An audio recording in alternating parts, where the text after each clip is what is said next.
Good morning, friends. Welcome to today's conference. My name is Chalks. I'm a part of a conference organizing committee.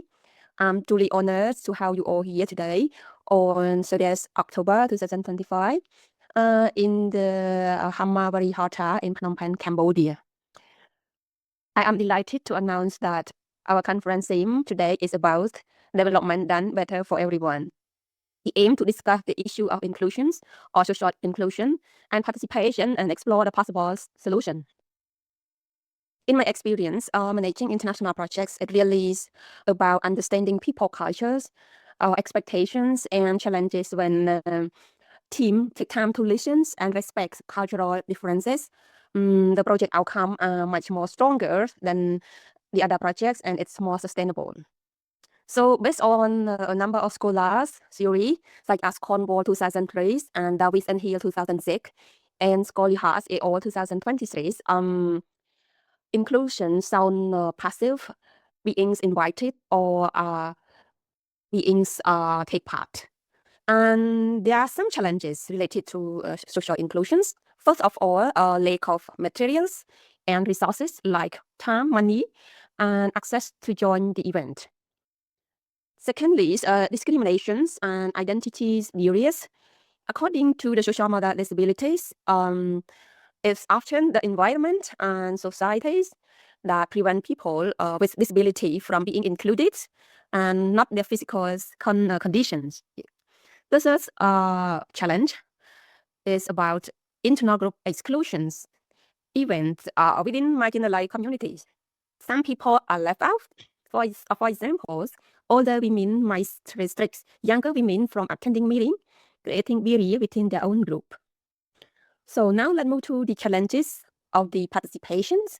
Participation is sound like active, having a real say in what happens, having voice, having influence and powers. In my previous job, project staff believe that simply inviting women and minority into meetings is enough.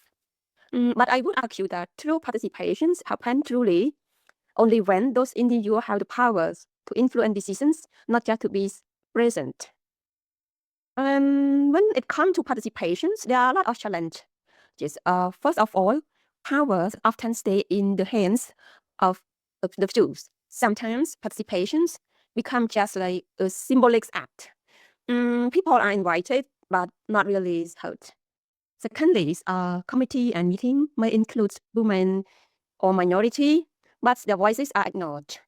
Institutions that promote participation often push for consensus, which can actually silence disagreement and hide the voices of the most vulnerable. As Mohanty, a scholar in Cornwall 2003, said, voices do not automatically translate into influence.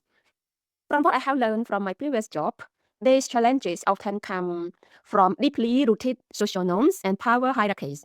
Sometimes even project staff or community leader unintentionally repeat these patterns. I believe that awareness, training, and continuous reflection among practitioners are just important as the project's activity themselves. So how do we fix this? Here are a few solutions. First, according to a scholar, they raise the effective solution like adapt gender-sensitive and inclusive approaches that address unequal powers, relations, not just women issues. Secondly, use gender-focused conceptual in the policies and project planning to ensure both women and men well-being are considered. Third, encourage reflexive practice among project facilitators and also reflect their own bias and ensure marginalized voice are truly heard. Fourth, institutionalize change by integrating gender-inclusive strategies into official policy. And finally, restructure participation to make it genuine, allow one that's silent, where peer group like older women, younger women, men, and youth analyze their own issue and create priorities before combining them into a community-wide plan. This ensures every voice is represented.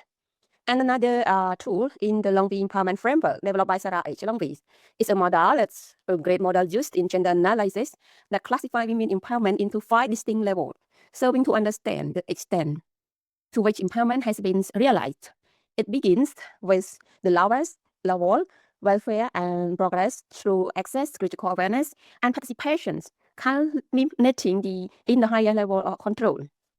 So personally, I find the Long-View Empowerment Framework very practical because it doesn't only focus on outcome, it focuses on transformation. It helps us see progress not just in numbers, but in the level of control. Women gain over their own life. I think this is what real empowerment look like.